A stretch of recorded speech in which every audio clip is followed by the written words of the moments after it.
ओम नमो भगवते वासुदेवाय।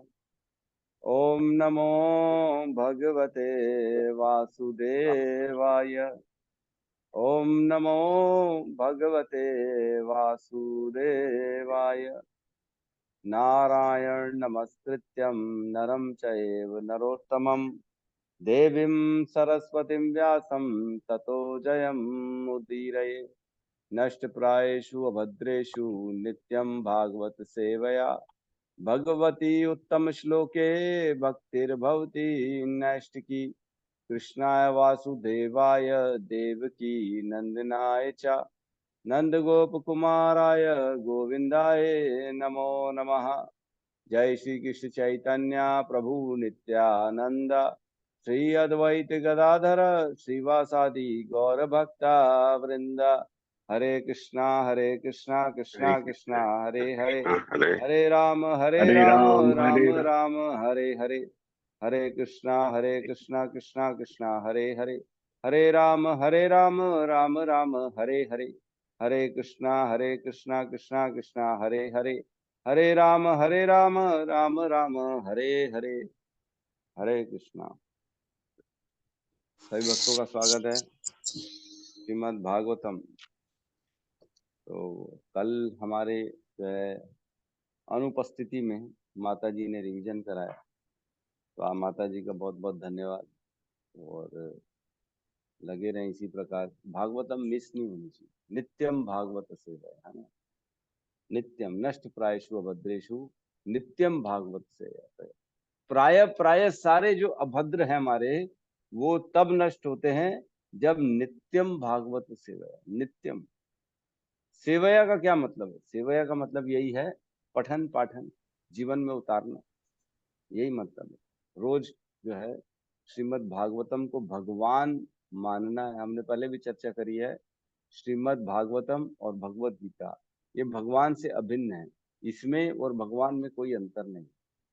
भगवान की वाणी है। हमने पढ़ लिया भगवत गीता में सबसे पहले जो प्राइमरी होती है भगवत गीता।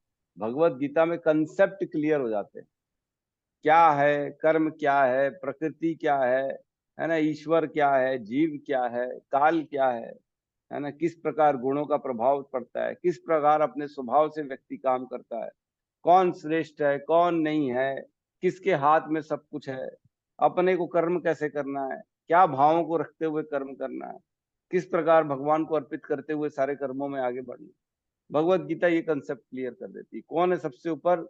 मत परतरम न किंचित अस्ति धनंजय मई सर्वम इदम प्रोक्तम सूत्रेण मणिगणाई। भगवान बता मुझसे ऊपर कोई है ही नहीं, हर जगह मैं स्थित हूँ।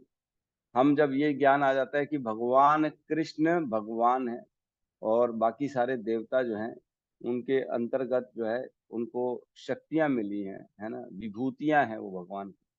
तो ये जब जानकारी होती है श्रीमद् भगवत गीता से, फिर नेक्स्ट स्टेप आता है श्रीमद् भागवत। क्यों? क्योंकि भगवान भगवत गीता में बताते ही हैं कि पूरा कार्य मेरे लिए करो, हर कार्य में मुझे स्मरण करते करो। तस्मात् सर्वेषु कालेषु मम अनुस्मर युद्धस्य च मयि अर्पितो मनोबुद्धि मामेव एष्यसि असंशय। भगवान कहते हैं 8वें अध्याय में कि हे अर्जुन, इसलिए हर काल में, तस्मात् सर्वेषु कालेषु, हर काल में मेरा स्मरण करो, है ना। और युद्ध भी कर लो, भले युद्ध करना है तो मेरा स्मरण करते करते युद्ध करो। मई अर्पितो मनोबुद्धि, मेरे को अपनी मन और बुद्धि अर्पित करो। तो सवाल आता है मन और बुद्धि कैसे अर्पित करेंगे, हैं?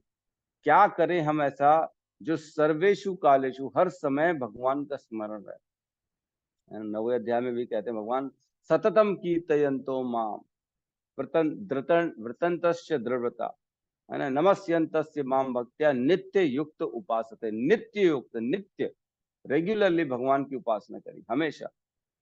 तो कैसे होगी उपासना? प्रैक्टिकली आदमी को अपने काम भी करना है, वर्ण आश्रम धर्म भी फॉलो करना है, स्वधर्म है परोधर्म है, हर चीज का काम करना है हमारे को, है ना। तो कैसे हम भगवान के जो है नित्यम नित्यम सेवा कैसे करेंगे? तो भगवान फिर उसके लिए श्रीमद् भागवतम आता है कि हमको कैसे नित्यम भागवत सेवा करनी है ना? और उसमें बताते हैं नित्यम भागवत सेवया में कि कैसे बाकी सारे धर्मों को हमारे को साइड करना है ना। सबसे पहले हमने पढ़ा 1.1.2 में, पहले कैंटो पहला अध्याय का दूसरा ही श्लोक था, जिसमें हमने पढ़ा कि धर्म प्रोजितः केटवत्रो परमो निर्मत्सराणाम सताम। हमारे को बाकी सारे केतव धर्म जो है ना, ये श्रीमद् भागवतम बाहर कर देते, रिजेक्ट कर देते। कोई और धर्म की जगह नहीं है यहाँ पे श्रीमद् भागवतम में। ये कौन सा धर्म है? ये परम धर्म है, परम धर्म। सब है पुंसाम परो धर्म, है ना, हमने पढ़ा है पहले कैंटो के दूसरे अध्याय में। सब है पुंसाम परो धर्म। क्या है? भक्तिर अहे यथोर भक्ति अधोक्षजे, यथोर भक्ति अधोक्षजे अहेतुकी अप्रतिहता ययात्मा सुप्रसिद्धति। धर्म क्या है? धर्म क्या है? वो परम धर्म है जिससे अधोक्षजे, अधोक्षज में हमारी भक्ति स्थापित हो जाती है। सब पुंसाम परो धर्म यथोर भक्ति अधोक्षजे अहेतुकी अप्रतिहता यही आत्मा सुप्रसिद्धति। ऐसी भक्ति जो अटूट है और अहेतुकी है, जिसमें हमारा कोई स्वार्थ नहीं लगा हुआ, वो होती है परम धर्म। और बाकी सारे धर्म क्या है? बाकी सारे धर्म तो है केवल श्रम एव ही केवलम। क्या कहते हैं? श्रम एव ही केवलम धर्म स्वनिष्ठुतः पुंसाम, धर्म स्वनिष्ठुतः पुंसाम विश्वक्सेन कथासु यह न उत्पादयेत यति रदिम श्रम एव की केवलम। अगर कोई भी कार्य हम कर रहे हैं और उसमें भगवान की प्रति हमारा इंटरेस्ट, हमारा विचार उत्पन्न नहीं हो पा रहा है, तो वो सारे कर्म हमारे जो है मात्र वेस्टेज ऑफ टाइम। श्रम एव ही केवल, खाली क्या किया हमने? टाइम पास किया, मेहनत कर दी, शरीर लगा दिया, धन लगा दिया, अपनी क्रियाएं लगा दी, लेकिन रिजल्ट कुछ नहीं आना है।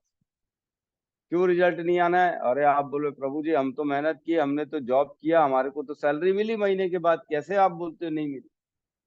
अरे बाबा, ये भौतिक चीजों को तो यही छोड़ के जाना है ना। एक्चुअल में प्रॉफिट तो वो है जो हमारे जेब में जाए, है ना। कहते हैं ना प्रॉफिट क्या है? जब सब खर्चे काट के इसको उसको दे के जो नेट हमारे जेब में बचता है, उसको हम प्रॉफिट बोलते हैं, जो हम अपने लिए उपयोग कर सकते हैं। लेकिन इस भौतिक संसार में सारे कर्म जो है ना, वो यहीं पे छोड़ के जाना है, अपने लिए यूज नहीं कर सकते, वो हम अपने लिए लेके नहीं जा सकते। क्या लेके जा सकते हैं? वो यही ले जा सकते हैं, धर्म जो भगवान का जो भक्ति है, वो हम अपने साथ लेके जा सकते हैं। तो ठीक है, बहुत अच्छा लगा हमारे को जो आप लोगों सबने रिवीजन किया। तो हम अभी जो है एट प्रेजेंट 8 और 9 ये हमने परसों किया था। बाकी रिवीजन माता जी लोगों ने कहा तो 6 तक करा दिया है, 6वें नंबर श्लोक को। 6 तक हो हाँ गया देखो, प्रभु। तो 7, 8, 9 इसको हम एक बार पहले रिवीजन कर लेते हैं, फिर आज के श्लोक 10वें नंबर में हम प्रवेश करेंगे। ठीक है, 7वें नंबर में कहते हैं, 7वें नंबर में वराह अवतार का वर्णन है, जो द्वितीय अवतार है ना। इसमें कहते हैं समस्त यज्ञों के परम भोक्ता ने सूकर का अवतार, द्वितीय अवतार स्वीकार किया और पृथ्वी के कल्याण हेतु उसे ब्रह्मांड के रसातल क्षेत्र से ऊपर उठाया। तो हम जानते हैं वराह अवतार जो है सूकर का रूप भगवान ने लिया था, और सूकर के रूप में पृथ्वी, जो हमारे ब्रह्मांड के गर्भ में जो रसातल वाला क्षेत्र है, जो बड़ा गंदा क्षेत्र है, उस क्षेत्र में हिरणाक्ष ने पृथ्वी को डाल दिया था। वहां से भगवान ने वराह के रूप में उसको उठाया, और वराह के रूप में जब उठाया, हिरणाक्ष की पहले हिरणाक्ष के साथ उनका युद्ध हुआ, जो जबरदस्त युद्ध था, पूरे ब्रह्मांड में खलबली मच गई थी जब दोनों के बीच में युद्ध हुआ। बताते हैं, ऐसा नहीं है कि हिरणाक्ष जो है वार नहीं किया, उसने भी काफी भगवान पे प्रयास किए। भगवान मतलब लीला कर रहे थे, है ना, जैसे पिक्चर में चलती है ना, फाइटिंग फाइटिंग, दोनों फाइटिंग कर रहे हैं, हीरो भी और विलेन भी दोनों। एक बार में ऐसा नहीं होता विलेन मार गया। भगवान ने भी मेहनत, भगवान मेहनत तो खैर क्या करेंगे, दिखाने के लिए मेहनत करते हैं, बाकी समय लगा दोनों में, काफी प्रहार हुए, बड़े बड़े प्रहार हुए। अंत में कहते हैं वराह जी ने उसके गाल पे एक जोरदार चमाटा मारा, और जो वो था अपना हिरणाक्ष, उसके कान से खून निकलना चालू हुआ, और वो फिर मर गया, वध हो गया उसका, ऐसा ऐसा था, ऐसा सुना गया है, बाकी भगवान मतलब जो सुने वही बता रहे। तो इस प्रकार उनका वध हुआ और जो है वराह भगवान ने पृथ्वी को अपने दांतों में उठा के दोबारा स्थित कर दिया कक्षा में। ठीक है। फिर इसके बाद तीसरे अवतार नारद जी 1.3.8, इसमें कहते हैं ऋषियों के सर्ग में श्री भगवान के देवर्षि श्री नारद मुनि के रूप में जो देवताओं में महर्षि हैं, तीसरा शक्ति आवेश अवतार ग्रहण किया। उन्होंने उन वेदों का भाष्य संकलित किया जिनमें भक्ति मिलती है और जो निष्काम कर्म की प्रेरणा प्रदान करते हैं। तो हमने पढ़ा नारद पंचरात्रि, ये विधियां हैं जिसमें कर्म की विधि आती है और ऐसी विधियां हैं जिससे भक्ति उत्पन्न हो। निष्काम भाव से आदमी कर्म करता है ताकि भगवत धाम की प्राप्ति हो सके, भगवान के चरण में उसकी प्राप्ति हो सके। हमने उस दिन भी चर्चा करी थी, नारद जी के भक्त ऐसे ऐसे हैं जो उन्होंने साक्षात भगवान को प्राप्त कर लिया, है ना। ध्रुव महाराज हैं, प्रहलाद महाराज हैं, ये सब युधिष्ठिर महाराज हैं, है ना, और मृगारी हैं, ये सब भगवान नारद जी के भक्त थे जो जो भगवान की प्राप्ति कर लिए थे। नारद जी इतने श्रेष्ठ हैं, इतने श्रेष्ठ हैं, जिसके जीवन में नारद आ जाते हैं ना, उसका जीवन उद्धार हो जाता है, उसके जीवन में भक्ति आ जाती है, वो कभी भी भगवान से फिर पीछे नहीं हटता, भगवान से मिलता ही है। नारद जी सोचो, उनको भी श्राप दे दिए थे यम, नल कुबेर और मणिगिरी, जो कुबेर के पुत्र थे, जो स्नान कर रहे थे, मदमस्त थे, अपनी अप्सराओं के साथ निर्वस्त्र होकर, और नारद जी को देख के प्रणाम भी नहीं किया, तो नारद जी को क्रोध आ गया। सोचो, जो प्योर वैष्णव होता है वो क्रोध में भी सामने वाले का उद्धार कर देता है ना। उनको श्राप दे दिया, बोले तुम जड़ के समान खड़े हुए हो, कोई ऋषिगण आया है सामने तो तुमको झुक के प्रणाम करते भी नहीं बनता, जाओ तुम वृक्ष बन जाओ। तो उन्होंने प्रणाम किया, माफी मांगी, तो बोले ठीक है, तुम वृक्ष ऐसे बनोगे कि स्वयं स्वयं वासुदेव तुम्हारा उद्धार करेंगे, तुम्हारे को इस वृक्ष की योनि से उद्धार करेंगे। तो फिर भगवान की लीला तो आप जानते ही, दामोदर लीला, कैसे दोनों वृक्ष को गिरा दिए।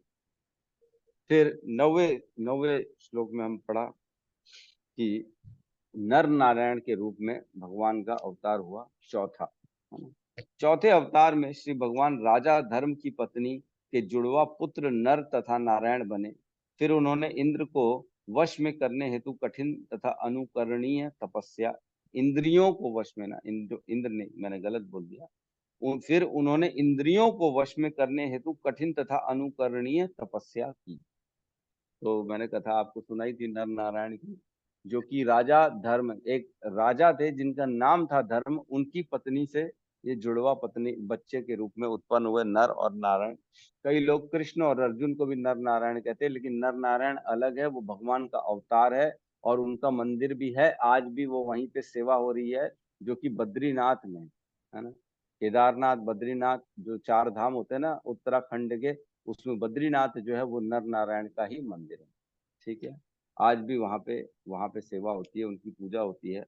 और इसका एक जो कथा आती है नर नारायण, जो मैंने बताया था 11.4.6 से लेके 16 तक, जिसमें इंद्र को जो उर्वशी प्राप्त हुई वो इन्हीं से प्राप्त हुई। उर्वशी जो अप्सरा थी वो नर नारायण ने ही उनको गिफ्ट करी थी, जब उनका तपस्या भंग करने के लिए लोग आ रहे थे। ठीक है, तो हम आज 10वें श्लोक में प्रवेश करते हैं, जो कि भगवान कपिल का वर्णन करता है ना। ठीक है, साथ में सब श्लोक दोहराएंगे। पंचमहाकपिलो नाम पंचमहाकपिलो नाम सिद्धेश काल विप्लुप्तम विप्लुतम सिद्धेशः सिद्धेशः कालविप्लुतम् प्रोवाच आसुर्ये सांख्यम उवाच आसुर्ये सांख्यम् तत्वग्राम विनिर्वणयम् तत्त्वग्राम विनिर्णयम् विनिर्णयम् बोलेंगे साथ में। पंचमः कपिलो नाम कपिलो नाम सिद्धेश काल विप्लुतम् कालविलुप्तम् प्रोवाच असूर्ये साङ्ख्यम्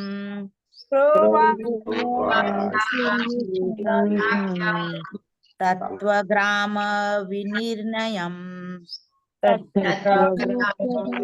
ग्राम विनिर्णयम्। हरे कृष्ण। हरे कृष्ण। पंचमकपिलो नाम सिद्धेश काल विप्लुतम् प्रोवाच सूर्ये साख्यं तत्ग्राम विनिर्णयम्। हरे कृष्ण। और कोई आधा बोलना आधा चाहे? करके पढ़ा, आधा आधा करके श्लोक रिपीट करवाइए माता जी, आधा आधा करके। माता जी एक चार एक जो खंडों में। एक श्लोक होता है ना, उसको 4 पार्ट में बोलना रहता है, ताकि आपके पीछे सब पीछे सब पीछे लोग पीछे बोल सब सके। कोई बोलेंगे जी, जी। बोलिए। पंचमः कपिलो नाम पंचमो नाम सिद्धेश काल विप्लुतम् सिद्धेश काल विप्लुतम् प्रोवाच सूर्ये साख्यम् साख्यम् तत्त्वग्राम विनिर्णयम्। तत्त्वग्राम विनिर्णयम्। हरे कृष्ण। ऐसे ही आप लोग को श्लोक को रिसाइट कराना है। ठीक है? तो अनुवाद। भगवान श्री कपिल नामक 5वां अवतार सिद्धों में सर्वोपरि है। उन्होंने आसुरी ब्राह्मण को सृष्टिकारी तत्वों तथा सांख्य शास्त्र का भाष्य बताया, क्योंकि कालक्रम से यह ज्ञान विनष्ट हो चुका था। ओम अज्ञानतिमिरन्धस्य ज्ञानाञ्जनशलाकया चक्षुरुन्मिलितं येन तस्मै श्रीगुरुवे नमः। श्रीचैतन्यमनोभीष्टं स्थापितं येन भूतले स्वयं रूपः कदा मह्यं ददाति स्वपदान्तिकं। वन्देऽहं श्रीगुरु श्रीयुतपदकमलं श्रीगुरून् वैष्णवांश्च श्रीरूपं सागरजातं सहगण रघुनाथान्वितं तं सजीवं साद्वैतं सावधूतं परिजनसहितं कृष्णचैतन्यदेवम् श्री राधा कृष्ण पादान सहगण ललिता श्री विशाखान्वितांश्च। हे कृष्ण करुणा सिंधु दीन बंधु जगतपते गोपेश गोपिका कांता राधा कांत नमस्तुते। तप्त कांचन गौरांगी राधे वृंदावनेश्वरी वृषभानु सुते देवी प्रणमामि हरिप्रिय। वांछा कल्पतरुभ्यश्च कृपा सिंधुभ्य एव च पतितानां पावनेभ्यो वैष्णवेभ्यो नमो नमः। नमो विष्णुपादाय कृष्णपृष्ठाय भूतले श्रीमते भक्ति वेदांत स्वामीति नामिने नमस्ते सरस्वते देवे गौरवाणी प्रचारिणे निर्विशेष शून्यवादी पाश्चात्य देशतारिणे। जय श्री कृष्ण चैतन्य प्रभु नित्यानंद श्री अद्वैत गदाधर श्रीवासादि गौर भक्ता वृंदा। हरे कृष्णा कृष्णा कृष्णा हरे हरे हरे राम राम राम हरे हरे। हरे कृष्णा। तो 10वें नंबर श्लोक में यहाँ पे बात चल रही भगवान कपिल की। भगवान कपिल जो देवहूति माता और करदम मुनि के पुत्र के रूप में उत्पन्न हुए, उन्होंने इस संसार में ज्ञान दिया, अपनी माता को ज्ञान दिया, जो पूरा डिटेल में 3रे कैंटो में आएगा। सांख्य योग का ज्ञान दिया, हर चीज डिटेल में बताई उन्होंने। इवन कहते हैं ऐसा, जब हम पढ़ेंगे तब हमको पता पड़ जाएगा, जो आज की डेट में हमारे डॉक्टर लोग, गायनाकोलॉजिस्ट जो होती हैं, जो शिशु कैसे कौन से दिन में क्या हो रहा है, कैसे अंग बन रहे हैं गर्भ में माता के, शिशु के, जो धीरे धीरे बच्चा बड़ा होता है, किस प्रकार कौन से महीने में क्या होता है, और कैसे चेतना आती है, कब उसको तकलीफ होती है, कब बच्चे को समझ में आता है गर्भ के अंदर, है ना। हम सुनते हैं कि गर्भ के अंदर ही अभिमन्यु ने ज्ञान प्राप्त कर लिया था चक्रव्यूह का। तो मतलब सब समझते हैं गर्भ के अंदर बच्चे। तो इसका ज्ञान पूरा का पूरा कपिल भगवान ने अपनी माता देवहूति को दिया 3रे कैंटो में। बहुत अच्छा ज्ञान है, मतलब हम पढ़ेंगे उसमें। कहते हैं इवन पढ़ने से ये विधि पता पड़ जाती है कि हम इवन देख के थोड़ा सा समझदारी से देख के बता सकते गर्भ में पुत्र है कि पुत्री। ये भी ज्ञान है श्रीमद् भागवतम में। सुनो, हमारे आजकल के लोग जाते हैं सीटी स्कैन कराने, नहीं सोनोग्राफी कराने जाते हैं बच्चा देखने के लिए, क्या है, क्या स्थिति है, क्या नहीं।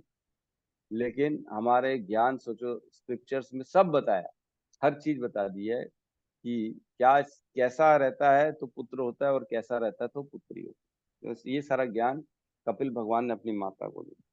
यहाँ कह रहे हैं पंचमः कपिलो नाम, पांचवा जो अवतार हुआ वो कपिल नाम से हुआ, और वो भगवान कपिल है। दो कपिल है एक्चुअल में, एक कपिल जो है ना वो दूसरे हैं, वो कपिल भगवान नहीं है, वो कपिल वो हैं, क्या बोलते हैं उनको, और जो भी हैं वो कपिल भगवान नहीं। कुल मिला के हमको उनकी बात नहीं करनी है। यहाँ पे पंचमः कपिलो भगवान, और पांचवा मतलब हमने पढ़ा कि क्रम वाइज नहीं है ये, मतलब क्रम वाइज है लेकिन अवतार जैसे हुए वैसी उसी स्थिति में नहीं है कि पांचवे अवतार ही कपिल भगवान हुए, ऐसा नहीं है। पांचवा नाम ले रहे हैं उन्होंने भगवान का, कपिल भगवान। और क्या करें, सिद्धेश काल विपुल विप्लुप्तम, है ना, सिद्धों में श्रेष्ठ है ना। हम आज भगवत गीता खोलेंगे, भगवत गीता के 10वें अध्याय के 26वें श्लोक में, है ना, 10.26 में भगवान कहते हैं कि मैं सिद्धों में कपिल हूं। हमने कल पढ़ा था, एक बार खोलिए 10.26। भगवान कहते हैं विभूतियों में, मैं समस्त वृक्षों में अश्वत्थ वृक्ष हूँ, देव ऋषियों में नारद हूँ, मैं गंधर्वों में चित्ररथ हूँ, और सिद्ध पुरुषों में कपिल मुनि हूँ। 10.26 में भगवान कह रहे हैं मैं सिद्ध मुनियों में कपिल हूँ। मतलब जो कपिल भगवान थे वो महान सिद्ध थे। सिद्ध किसे कहते हैं, कौन बताएगा, कोई समझ सकता है, कोई बताएगा सिद्ध का अर्थ? चलो कोई बात नहीं, मैं ही बता देता हूँ। कह रहे हैं सिद्ध का मतलब है आत्मा का यथावत अनुसंधान के द्वारा जो अपने स्वरूप में स्थित रहता है। आत्मा का यथावत अनुसंधान के द्वारा मतलब जो एक तो होता है आत्मा का स्वरूप, हमने जानते हैं ना, जीवेर स्वरूप है कृष्णेर नित्यदास। तो जीव का स्वरूप क्या है, आत्मा का स्वरूप क्या है। जैसे शक्कर से मिठास होता है उसका धर्म, नमक का धर्म होता है वो नमकीन देगा, आग अग्नि का धर्म है वो प्रकाश और ताप देगा। वैसे ही आत्मा का क्या धर्म है, तो आत्मा का धर्म है जीवेरे स्वरूप है कृष्णेर नित्य दास। हम कृष्ण के हमेशा हमेशा के लिए दास हैं, हमको उनकी सेवा करनी, ये आत्मा का धर्म है, ये आत्मा का स्वभाव है। तो आत्मा का यथावत अनुसंधान के द्वारा जो अपने स्वरूप में स्थित होता है, जो ये सब कैलकुलेशन करके एनालिसिस करके जो समझ जाता है कि मेरा कार्य क्या है, मैं ये शरीर नहीं हूँ, मैं आत्मा हूँ, और आत्मा का जो कार्य है वो भगवान की सेवा करना है, जो इस स्थिति में पहुंच जाता है उसको कहते हैं स्वरूप, है ना, सिद्ध, सॉरी स्वरूप नहीं, सिद्ध, सिद्धि आ गई उसको। अब समझ गया वो, आत्म जो है ना, आत्म साक्षात्कार हो चुका है, उसको सिद्धि की अवस्था प्राप्त हो चुकी है। अब वो जानता है व्यक्ति कि मैं आत्मा हूँ, मैं शरीर नहीं हूँ। शरीर से जुड़े जितने संबंध है वो कोई काम के नहीं है। जब तक शरीर है तब तक अपने धर्मों के अनुसार उनको कर्तव्य पूरा करना है। बाकी मृत्यु आएगी तो मैं भगवान से मुलाकात करूंगा, और मृत्यु के बाद फिर हमेशा भगवान के साथ रहूंगा। और इस जन्म में मृत्यु के बाद भी हमेशा मैं भगवान की सेवा करते रहूंगा, क्योंकि मेरा स्वरूप यही है और यही कार्य अव्ययम। हमने पढ़ा है राज विद्या राज गुह्यम पवित्रम इदम उत्तमम प्रत्यक्ष आवागमम धर्मम सुसुखम कर्तुम अव्ययम। ये कार्य अव्यय है, भक्ति जो है अव्यय, ये करती रहनी है इस जीवन में, मृत्यु के बाद भी हमेशा। तो कोई सवाल कर सकते प्रभु जी क्या बात कर रहे हो, हमेशा, कभी खत्म नहीं करनी, कभी नहीं खत्म करनी, हमेशा भक्ति करनी। हाँ हमेशा भक्ति करनी है। गोलोक में भी जाएंगे तो वहां पे भी भगवान के भक्त बनेंगे, और नित्य रोज आए दिन भगवान के साथ लीलाएं करेंगे, भगवान की सेवाएं करेंगे। ठीक है, अव्यय। तो यहाँ कह रहे हैं सिद्धो सिद्धेश काल विपुलुप्तम, कि उन्होंने सिद्धों में श्रेष्ठ है वो, और काल समय द्वारा विप्लुप्तम नष्ट किया। क्या नष्ट किया, प्रोवाच आसुर्ये सांख्यम, उन्होंने आसुरी नाम के एक ब्राह्मण से, अब ऐसा है आसुरी नामक एक ब्राह्मण है, असुरों को नहीं समझना है, ये ब्राह्मण को उन्होंने ये ज्ञान दिया जिसका ज्ञान के सांख्य योग कहते हैं। सांख्य योग क्या ध्यान दिया, सांख्य शास्त्र जिसे तत्व ज्ञान, जिसको एकदम बारीकी से कैलकुलेशन के साथ में हर चीज का ज्ञान जिसको देते हैं, जिससे हमारे सारे संशय दूर हो जाए, भगवान की प्राप्ति हो। भगवत मतलब तत्व से बोलते हैं ना, ज्ञान प्राप्त करना भगवान का। तत्व मीन्स हर एक चीज को खोल खोल के बताना, इसको कहते हैं सांख्य योग, है ना। भगवान कहते हैं ना भगवत गीता में, जन्म कर्म च मे दिव्यम एवं यो वेति तत्वतः। तत्वतः मतलब जो तत्व से जानता है कि मेरा जन्म और कर्म क्या है, मैं कैसे जन्म लिया, मैंने कर्म किया, उसका तत्व का ज्ञान जिसके पास आता है, त्वक्त्वा देहम पुनर्जन्म नेति ममेति स्वर्जन, उसका दोबारा जन्म नहीं होता। तो तत्व से जानने के लिए क्या करना पड़ेगा, श्रीमद् भागवतम पढ़नी पड़ेगी। तत्व से ज्ञान प्राप्त करने के लिए तीसरा कैंटो में कपिल भगवान के सारे जो है ज्ञान को लेना पड़ेगा, तब हम तत्व से जान पाएंगे। सांख्य योग का उन्होंने दिया। और आगे क्या करें, तत्व ग्राम विनिर्णयम, तो जो ऐसा ज्ञान था जो इसमें सारी भौतिक प्रकृति के भी तत्वों का ज्ञान सही सही रूप में बताना, और इस तरह का जो ग्रंथ है वो विनिर्णयम, इस प्रकार का ग्रंथ है। तो तत्व का वर्णन भगवत गीता में भी आता है। भगवत गीता के 13वें अध्याय के 6 और 7वें नंबर श्लोक में हमने तत्व का ज्ञान पढ़ा, जिसमें 24 तत्वों की बात चलती है। किसी को याद है क्या कौन से 24 तत्व हैं?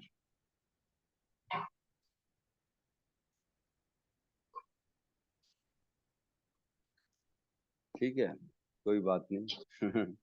आगे पाठ पीछे सपाट, आगे पढ़ते हैं पीछे भूत। हरे कृष्ण आप बोलिए माता जी। जी। पहले पहले प्रधान महातत्व बताए थे प्रभु जी, उसमें रजोगुण तमोगुण और सतोगुण था। उसमें कर्म इंद्रियां, 5 कर्म इंद्रियां, 5 ज्ञान इंद्रियां, और 5 कर्म इंद्रियां, 5 ज्ञान इंद्रियां, और मन बुद्धि अहंकार, अंत में 24 थोड़ी हुए, आत्मा। ये 24 नहीं हुए, और कम है। प्रभु जी नेट नहीं, चला गया आपने था। काफी हद तक आपने सही बताया। तो मैं श्लोक से रेफरेंस लेके बता रहा हूँ आपको, है ना।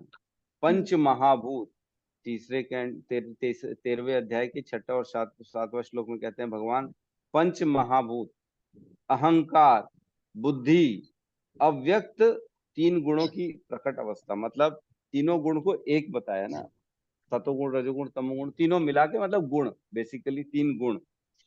10 इंद्रियां तथा 10 इंद्रियां कौन सी हो गई, 10 ज्ञान इंद्रियां हो गए, और 10 जो है कर्म, 5 पांच ज्ञान का इंद्रियां हो गई, 5 कर्म इंद्रियां हो गई, जी ठीक है। और 5 जी इंद्रिय विषय हो गए। कितने हो गए, 5 तत्व हो गए, 5 ज्ञान इंद्रियां हो गई, 5 कर्म इंद्रियां हो गई, और 5 कर्म इंद्रियों ज्ञान इंद्रियों के विषय हो गए। तो इस प्रकार से ये 20 हो गए, ये 20 तत्व हो गए। और इसके अलावा हो गया मन बुद्धि और जो है अव्यक्त महातत्व, जैसे माता जी ने बताया, ये हो गए।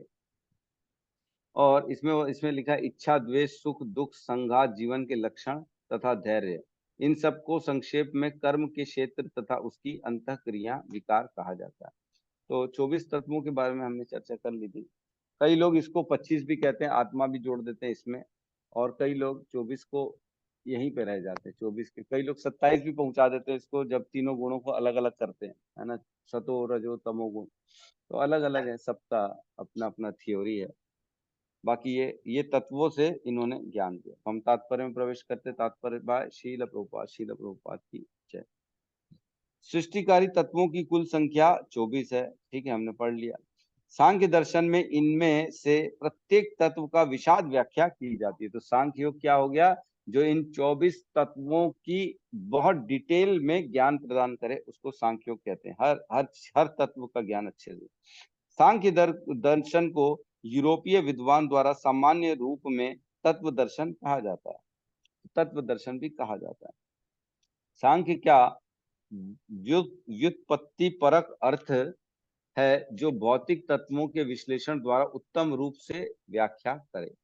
तो सांख्य का मतलब हो गया भौतिक तत्वों के विश्लेषण द्वारा उत्तम रूप से व्याख्या करना सांख्य का मतलब होता है। तो अब आपसे कोई भी पूछेगा कि सांख्य योग किसे कहते हैं, तो कभी कंफ्यूज नहीं होना, उनको सबको बताना कि जो 24 तत्व है भौतिक संसार के, जो इस प्रकृति के 24 तत्व हैं, उनका डिटेल में भगवान के साथ जोड़ के उनकी व्याख्या को सांख्य योग कहते हैं। ठीक है। भगवान श्री कपिल ने इसे सर्वप्रथम किया, जिन्हें यहाँ पर 5वां अवतार कहा जाता है। तो क्या भगवान कपिल के माता पिता का नाम मालूम है? कौन बताएगा? हरे कृष्ण। देवहूति और बताइए माता हरे जी। कृष्ण और करदम मुनि। देवहूति माता और करदम मुनि। तो देवहूति माता जो थी वो मेरे ख्याल से स्वयंभू मनु की पुत्री थी। स्वयंभू मनु की 3 पुत्रियां थी, देवहूति, प्रसूति और रुचि। ये 3 थी मेरे ख्याल से। आकुति प्रभु जी, आकुति, प्रसूति और देवहूति। आकुति, प्रसूति और देवहूति, ये 3 पुत्रियां थी मनु की, स्वयंभू मनु की, जिन्होंने देवहूति का विवाह कर दिया करदम मुनि से।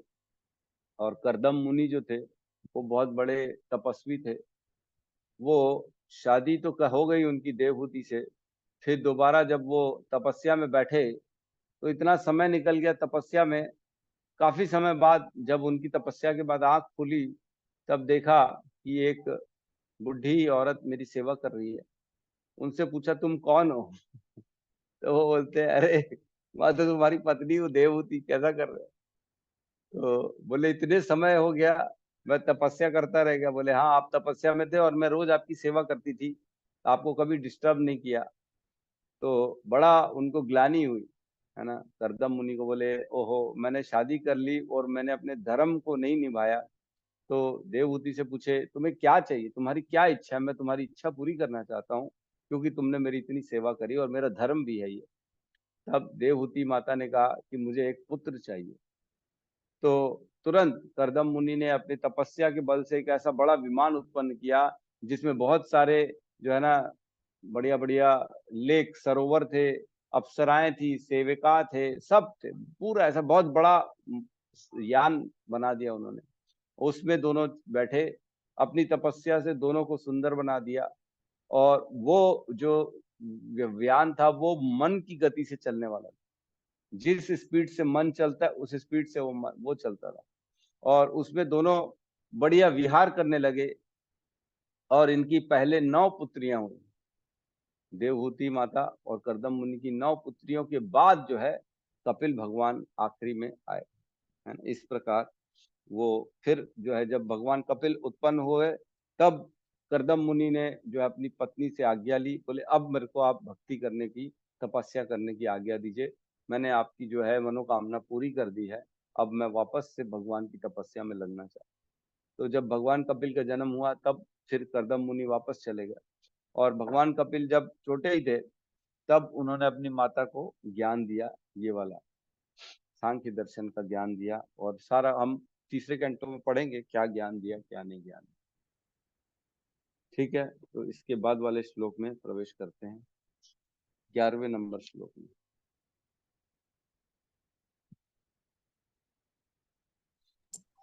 षष्ठम अत्रे अपत्यत्वम षष्ठम अत्रे अष्टम नेत्रे अपत्यत्वम् अपत्यम वृतः प्राप्तो अनुसूयया। वृतः वृतः प्राप्यो अनसूया अन्वीक्षिकिम् अल्कार्यः कार्य प्रहलादादिभ्य उचिवान्।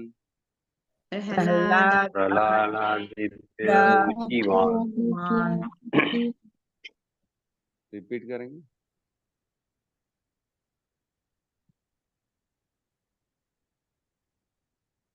षष्ठम अत्रे अपत्यत्वम षष्ठम अत्रे षष्ठं मित्रे अपत्यक्तम् वृतः प्राप्तो अनुसूया वितः सः प्राप्यो अनसूया अन्वीक्षिकम् अलकार्य अन्वीक्षितम् अलकार्य प्रह्लाद आदिभ्य ऊचिवान् प्रह्लाद प्रह्लाद अदिभ्य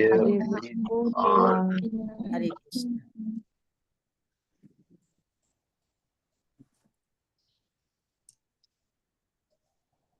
और कोई बता, कोई रिपीट नहीं करना चाहेगा श्लोक?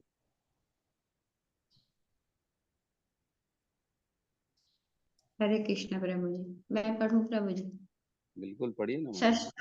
षष्ठम अत्रे पत्यत्वं षष्ठम अत्रे अपत्यत्वं षष्ठम अत्रे षष्ठमत्रे अपत्यत्वम त्वं प्रीतः प्राप्तो अनुसूयया वृतः वृतः प्राप्तो प्राप्तो अनसूयया अनसूयया आन्वीचिकम् अलकार्य अन्वीक्षितम् अन्वीक्षितमलकार्य अलकार्य प्रह्लादादिभ्य उचिवान् प्रह्लाद प्रह्लाद आदिवान। हरे कृष्ण। हरे कृष्णा। तो हम श्लोक इसलिए बोलते रिपीट करने, क्योंकि श्लोक किसके द्वारा बोले गए हैं? डायरेक्ट सुखदेव गोस्वामी द्वारा ये सारे श्लोक बोले गए। तो उस समय कोई तात्पर्य तो होता नहीं था, उस समय एक्सप्लेनेशन तो होते नहीं थे, खाली श्लोक श्लोक बोल देते थे तो सबको समझ में आ जाता था। तो श्लोक हम इसलिए बोलते हैं ताकि हम सुखदेव गोस्वामी का संग कर सके। जो श्लोक उन्होंने बोला वही बोलने से हमारे अंदर भी उन्हीं के जैसे गुण उत्पन्न होने की प्रक्रिया चालू हो जाती है ना। जो जिसके साथ रहता है वैसा बन जाता है, जैसा करेंगे संग वैसा रहेगा रंग, है ना। तो जैसा संग करेंगे वैसा ही हमारे अंदर भी रंग चढ़ जाएगा। तो हमारे को कोशिश करनी चाहिए श्लोक एटलीस्ट एक बार बोलें, बिल्कुल बोलना चाहिए, कभी भी पीछे नहीं हटना चाहिए श्लोक बोलने से, क्योंकि श्लोक बोलेंगे ये देववाणी है, ये देवताओं को डायरेक्ट छूने वाली वाणी है, उनको डायरेक्ट सुनाई देता है ये क्या बोल रहा है। हमारे शरीर में ही अनेक देवता रहते हैं, हमारे शरीर में अंदर परमात्मा रहते हैं, वो सब देखते प्रयास कर रहा है यार, बहुत जो है हमारा ये भक्त मेरे लिए प्रयास कर रहा है, तो हमारे को कृपा मिलना स्टार्ट होती है। तो कोशिश करना चाहिए सब कुछ लोग बोले, भले टूटा फूटा बोले, कोई प्रॉब्लम नहीं है, कोई यहाँ पे एक्सपर्ट नहीं है और एक्सपर्ट बनना भी नहीं है। भगवान तो प्रयास देखते हैं, ये थोड़ी देखते कितना सही बोला कितना गलत बोला। ठीक है, तो यहाँ कह रहे हैं अनुवाद। पुरुष में छठे अवतार अति मुनि के पुत्र थे। वे अनुसूया की प्रार्थना पर उनके गर्भ से उत्पन्न हुए थे। उन्होंने अलर्क, प्रहलाद तथा अन्य व्यक्तियों यदु है आदि को आध्यात्म के विषय में उपदेश दिया। तो षष्ठम अत्रे अपत्यत्वम, छठवा जो अत्रि के पुत्र में, अति अत्रे मतलब अत्रि के पुत्र के रूप में, पुत्रत्वम उनके पुत्र के रूप में व्रत मांगने पर, किसने व्रत किया था? अत्रि और अनुसूया ने व्रत किया था। उन्होंने क्या किया था? जो ये दत्तात्रेय की बात चल रही है यहाँ पे, है ना, दत्तात्रेय। तो अत्रि और उनकी पत्नी थी अनुसूया, इन्होंने जब बहुत प्रार्थना की, कठोर प्रार्थना की, तब इन्होंने ब्रह्मा विष्णु महेश बोले तीनों का पुत्र के रूप में आप तीनों हमारे घर पे आए, हमारे यहाँ पैदा हो। सोचो, ऐसी तपस्या करके डिमांड करी, ब्रह्मा विष्णु और महेश तीनों को इकट्ठे बोले पुत्र के रूप में आप मेरे पास आए। तो जो दत्तात्रेय हुए वो ब्रह्मा विष्णु महेश तीनों का युगल अवतार हो गए, तीनों का जो है ना मिक्स होके दत्तात्रेय के रूप में उत्पन्न हुए, और किसके घर में? अत्रि और अनुसूया के पुत्र के रूप में उत्पन्न हुए। उन्होंने कठोर तपस्या करी। आगे कहते हैं आन्वीक्षिकम, आध्यात्म के विषय पर, अल कार्य मतलब प्रहलाद और इस तरह के लोगों अलर्क, इस तरह के लोग जो हैं यदु है आदि, इन सबको वो ज्ञान प्रदान किया। किसने? दत्तात्रेय ने। तो दत्तात्रेय जो थे वो भगवान का रूप था, और दत्तात्रेय की कथा आती है, दत्तात्रेय ने अपने जीवन में 24 गुरु बनाए, है ना। तो ये एक होमवर्क भी आप सबके लिए कि दत्तात्रेय के 24 गुरु कौन थे और क्या ज्ञान उन्होंने उन गुरुओं से प्राप्त किया। जैसे दो चार मैं एग्जांपल दे देता हूँ। एक गुरु थी उनकी अग्नि, एक गुरु पृथ्वी, एक गुरु चंद्रमा, एक छोटे इवन पशु पक्षी को भी उन्होंने अपना गुरु बनाया, सांप, इस तरह के सबसे उन्होंने ज्ञान, एक ऐसा ज्ञान सबसे प्राप्त किया जो उन्होंने अपने जीवन में उतारा। तो हम सबको कल निकालना है कि कौन दत्तात्रेय के 24 गुरु थे और उनसे क्या ज्ञान प्राप्त किया। होमवर्क है ये सबका। ठीक है, तात्पर्य में प्रवेश करते। तात्पर्य शील प्रभुपाद कीजिए। श्री भगवान अत्रि ऋषि तथा अनुसुईया के पुत्र दत्तात्रेय के रूप में अवतरित हुए। ब्रह्मांड पुराण में पतिव्रता पत्नी के प्रसंग में श्री भगवान द्वारा दत्तात्रेय के रूप में अवतरित होने की कथा का वर्णन हुआ है। उसमें कहा गया है कि ऋषि अत्रि की पत्नी अनुसुईया ने ब्रह्मा विष्णु तथा शिव के समक्ष प्रार्थना करी, हे प्रभु, यदि आप मुझ पर प्रसन्न हैं और मुझसे वर मांगने के कहते हैं तो मेरी प्रार्थना की आप तीनों मिलकर मेरे पुत्र के रूप में बने। तो मैंने बताया जैसे पुत्र बने। उन्होंने यह प्रार्थना स्वीकार की और श्री भगवान ने दत्तात्रेय के रूप में आत्म दर्शन का स्थापना की तथा अलर्क, प्रहलाद, यदु है आदि को विशेष रूप से इसका उपदेश दिया। तो उन्होंने ज्ञान दिया। दत्तात्रेय की बहुत सारी कथाएं आती है। एक वो भी आती है, कद्रू जो थी वो कश्यप मुनि की पत्नी थी, जो अपनी बहन विंता की दासी बन गई थी। उसको उसके दासत्व से भी छुड़वाया था उन्होंने। और भी कथाएं आती हैं दत्तात्रेय की, तो हम कल जब चर्चा करेंगे। मेन बेसिकली उनका जो ज्ञान था ना, जो 24 गुरु थे और उनसे उन्होंने क्या ज्ञान प्राप्त किया, ये बहुत इंपॉर्टेंट है दत्तात्रेय के बारे में। ठीक है, तो यहाँ पे अगर किसी का कोई प्रश्न है तो हम ले सकते हैं।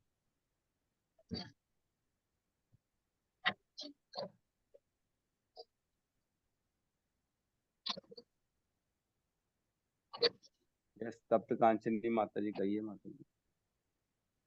हरे कृष्णा प्रभु जी।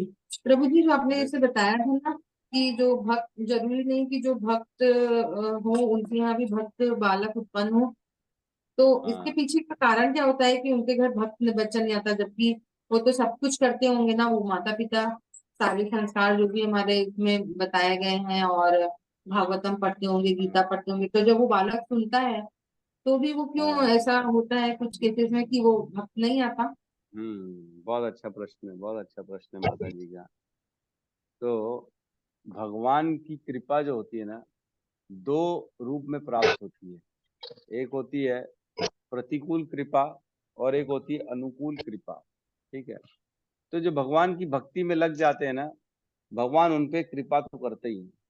ठीक है, अगर तो किसी का उद्धार करना है ना, भगवान का भक्त है कोई, सपोज करो उसका उद्धार करना है, तो भगवान इसी जीवन में चाहते हैं कि उसके सारे कष्ट खत्म हो, सारे कर्म के बंधन उसके खत्म हो जाए, जो सहना है इसी जीवन में सहे और अंतोदगत्वा मेरे पास प्राप्त हो।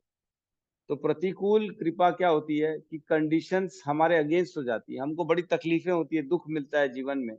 भक्त तो है, भक्ति कर रहे हैं, लेकिन दुख क्यों मिल रहा है? अरे बोले इतनी तकलीफें हो रही है, क्यों? ताकि हम इसी जीवन में अपने कर्म के बंधन को काट के खत्म करें और बाहर निकले, इस संसार के जन्म मृत्यु के चक्कर से बाहर हो और सीधा भगवत धाम को प्राप्त।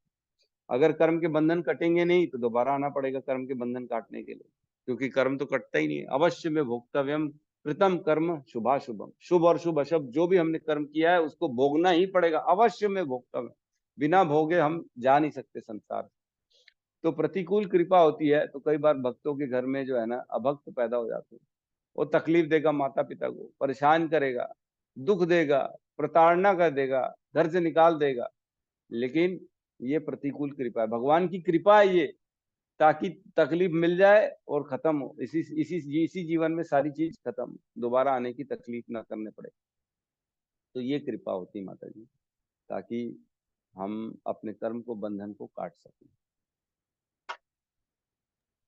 थैंक यू प्रभु जी। प्रभु जी एक और क्वेश्चन था, मैंने लेक्चर में सुना था कि जो सदाशिव होते हैं वो सदा हमेशा वैकुंठ में निवास करते हैं, और जो ये शिव जो थे, शिव जी जो थे जो गुणावतार से आए थे, वो अलग शिव है। तो क्या ये वाले, तो इनमें इनका वो बता दीजिए एक बार। और ये भी था, तो जो सदाशिव होते हैं और नहीं, जो शिव होते हैं जो गुणावतार में, क्या वो उनका वो भी नष्ट होते हैं ब्रह्मा जी की तरह, उनकी भी मृत्यु होती है? देखिए, अब ऐसा है कि जो सदाशिव होते हैं ना, सदाशिव वैकुंठ में रहते हैं। जैसे क्षीरोदक्षाई कारणोदक्षाई विष्णु है ना, उनके ऊपर जैसे हम जाते जाते हैं ना, तो ऊपर सबसे पहले आता है सदाशिव, उसके ऊपर फिर वैकुंठ आना चालू हो जाते हैं, अलग अलग वैकुंठ काफी सारे। तो सदाशिव हमेशा रहते हैं, इसमें कोई कोई दुभाव नहीं है, बिल्कुल हमेशा रहते हैं। वो तो तत्व है, वो हमेशा भगवान की भक्ति का, भगवान की सेवा का प्रचार करते रहते सदाशिव। अब सदाशिव का जब जब इस ब्रह्मांड, हर ब्रह्मांड बनता है, तो वो अपने तत्व को उसमें भेजते हैं, सदाशिव से ही निकलते हैं शिव जी। और सदाशिव कौन है? सदाशिव भी सेम स्वयं भगवान के ही अंश है, हर हर चीज तो भगवान की अंश है। तो इस प्रकार शिव जी भी भगवान के अंश हुए। जैसे ब्रह्मांड में प्रवेश करते, तो तमोगुण के प्रवेश के कारण शिव उत्पन्न हो जाते हैं, जो जो कि सदाशिव से जो एक्सपांशन है सदाशिव का ही। और जैसे ब्रह्मांड खत्म होता है, तो ये वापस अपने अपने धाम में चले जाते हैं। जैसे विष्णु है, सपोज करो क्षीरोदक्षाई विष्णु है, गर्भोदक्षाई विष्णु है, जब ब्रह्मांड खत्म हुआ तो कहाँ जाएंगे? ये सारे के सारे लोग महाविष्णु के शरीर उदर में चले जाएंगे। और महाविष्णु कौन है? स्वयं कृष्ण है। तो एग्जैक्ट एड्रेस बोलेंगे तो कहना मुश्किल है कि कहाँ चले जाते हैं, बस ये है कि भगवान के जो जो जो जिसका जैसा जो जहाँ एरिया है, वो वहां जाके विश्राम करते हैं। फिर नेक्स्ट ब्रह्मांड में दोबारा इन सबका प्रवेश होता है कालक्रम में, और फिर अपने अपने कार्य में लग जाते हैं।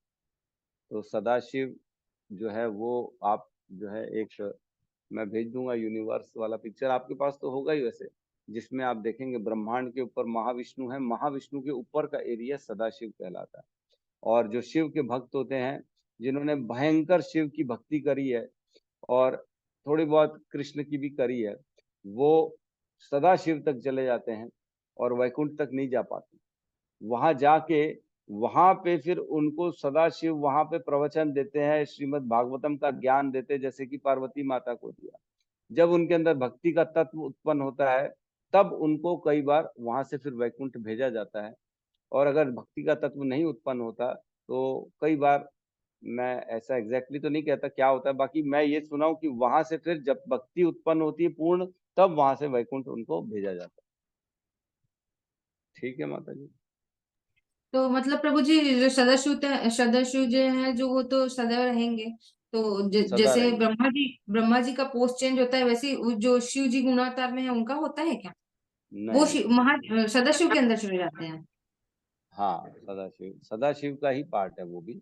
और जैसे ये जरूरी नहीं वहां चले जाएं, महाविष्णु में चले गए, फिर नेक्स्ट ब्रह्मांड आया तो भगवान महाविष्णु की दृष्टिपात हुआ, उसमें से दोबारा प्रवेश कर गए वो, ऐसा भी हो जाता है। हर ब्रह्मांड में तो आना पड़ेगा ना ठीक उनके है। तत्वों को, क्योंकि संहार का थैंक काम यू। उन्हीं को है। हर ब्रह्मांड का संहार जो होगा वो शिव तत्व को ही करना है।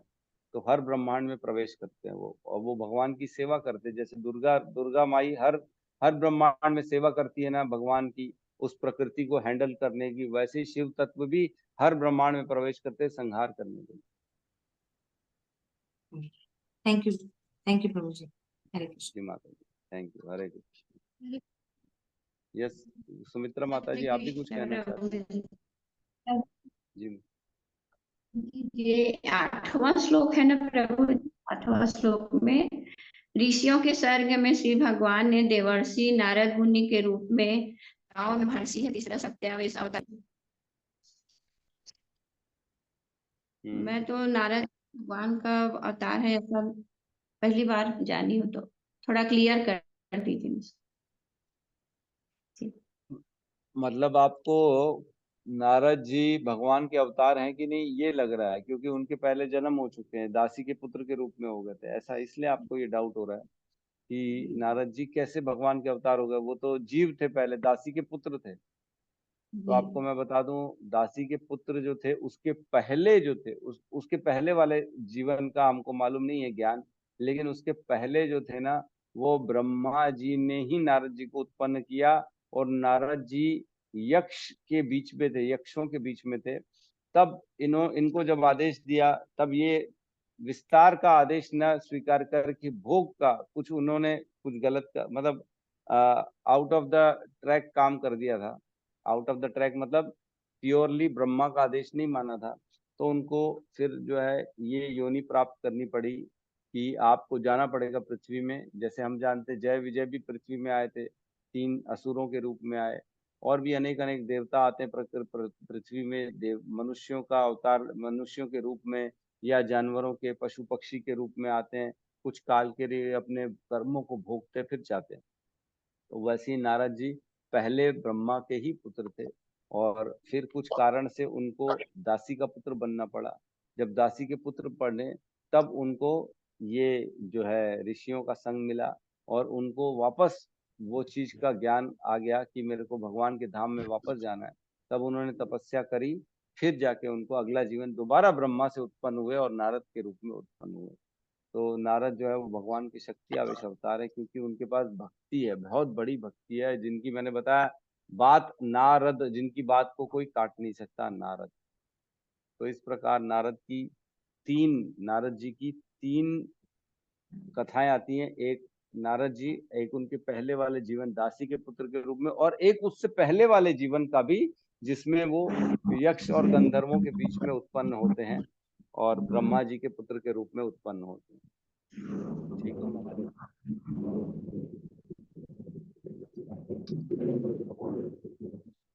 जी प्रभु जी। ठीक है, तो जी हम प्रभु जी। धन्यवाद। यहाँ पे हम क्लास को क्लोज करते हैं। सब मिलके हरे कृष्ण महामंत्र का जाप कर लेते हैं। हरे कृष्णा हरे हरे कृष्णा कृष्णा कृष्णा कृष्णा हरे हरे, हरे राम राम राम हरे हरे। सभी भक्त वृंद की जय। जगत गुरु श्रील प्रभुपाद की जय। जय गौर प्रेमानंदे। हरि हरि बोल। हरि बोल।